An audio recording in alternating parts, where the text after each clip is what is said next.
בוקר טוב לכולם, אנחנו מתחילות היום עוד בוקר בתאילנד. אז תחתכתי שיניים, שטפתי פנים והתחלתי להסתכל. שמתי קרם הגנה ככה, בכל זאת חייב לשמור פה על האור שלנו. האמת שאנחנו בקושי ישנות כאן, כי אנחנו כל הזמן חוזרות מאוחר בלילה וקמות מוקדם בבוקר כדי להספיק את כל הדברים, כי כאלה אנחנו. אני שמה את זה לגבות ומתחילים להתפלל תפילת בוקר. ארזנו את הדברים שלנו כי אנחנו עוזבות היום את המלון הזה, אבל החלטנו לעשות פה שבת, אז אנחנו הולכות לעשות במלון אחר. כל הצ'ק-אין, לצ'ק-אאוט. ישנו בקושי 4 שעות בלילה. נסיעה של 2 דקות, קיבלנו מיניבוס. מלא על הדברים שלי. באנו לקנות מאפים ומאפייה כשרה פה, ליד המלון. ממש אווירה של שישי. כשנכנסנו לבית חב"ד והזמנו לשתינו בלאווח, השעה 1 בצהריים, אני גם הזמנתי קפה קר ויש שוקובב.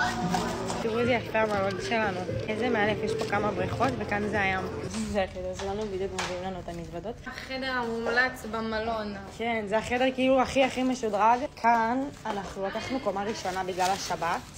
אנחנו ממש פה נמצאות לבריכה. כאילו, מה קשור הצבעים האלה? אני ממש מתרגשת, שמתי את הבגדים הצנוע שלי. תראו איזה מושלם, יש לי אותו בעוד צבעים. עכשיו אנחנו נכנסים לבריכה.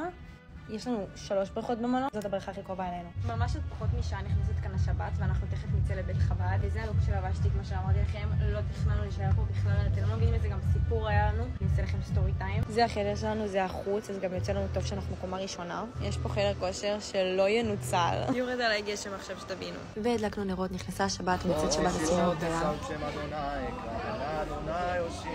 שבוע טוב לכולם, עכשיו יצא שבת, והייתה שבת מושלמת ברמות. עכשיו ראש חודש, אז זה גם מרגש ברמות, סיימנו לעשות הבדלה. זה הלוק שלבשתי, קליל, כי יאללה מתחילים צניעות, חודש של צניעות בעזרת השם. אבל אנחנו במסעדה מושלמת, כשרה, ואנחנו תואמות עכשיו קינות שנויה אכלה אותו כבר, ואני לא. וואו, לנגן מבין. וכמובן שאנחנו מסיימות את היום, אבל מתחילות את השבוע עם מסאז'.